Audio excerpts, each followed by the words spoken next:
Bah.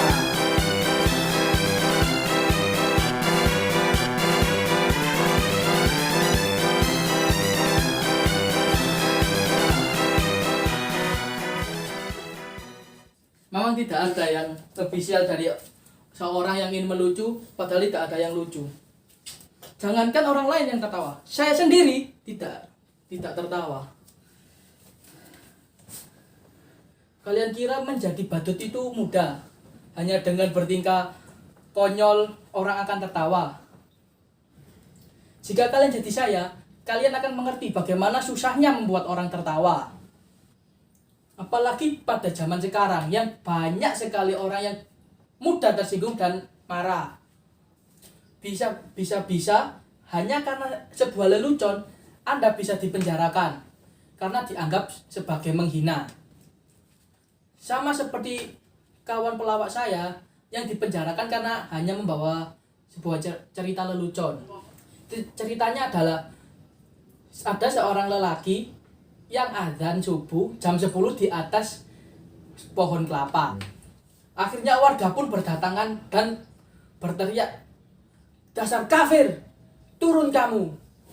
Dan lelaki itu menjawabnya dengan tenang, "Saya tadi jam 4 subuh, jam 4 pagi azan subuh. Mengapa salah satu dari kalian tidak ada yang datang?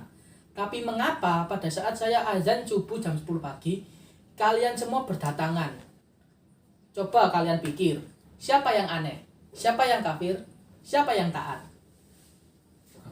Orang kok gampang mengkafirkan orang lain hanya karena berbeda menjadi permusuhan.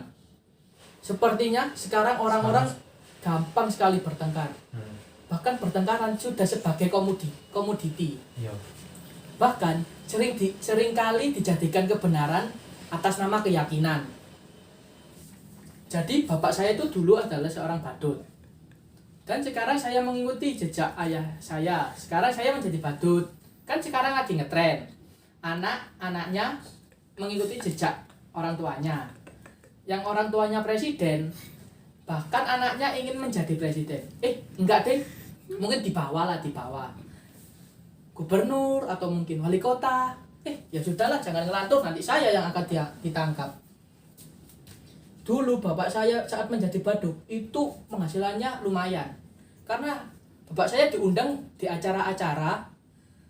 Ya karena apa? Ya karena pada zaman itu badut dan pelawak masih dianggap lucu. Lah pada zaman sekarang tidak. Pelawak saja kalah lucu sama politikus. Memang. Loh, kamu datang. Duduk dulu. Kamu lapar atau haus mungkin? Apa? Enggak. Alhamdulillah. Karena saya tidak punya apa-apa. Loh, kenapa kalian senyum-senyum mengejek? Ini pacarku loh. Meskipun saya badut, saya tetap manusia. Masih bisa merasakan falling in love. Cantik bukan? Cantik. Gila. Ya, perkenalkan, ini namanya Raisa. Nama lengkapnya Raisa Bayar. Iya. Saya kira kamu sudah lupa sama saya. Ternyata kamu masih ingat ya. Alhamdulillah. Memang. Terima kasih loh sudah mengingat saya. Aku dengar kamu mempunyai pacar baru ya, yang katanya lebih tampan, lebih kaya. Tapi percayalah, saya tetap mencintai kamu kok. Aku boleh peluk kamu nggak? Raisa? Memang nasib. Ternyata itu hanya sebuah khayalanku saja. Memang nasib saya begitu sial. Sudah menjadi badut, jomblo pula.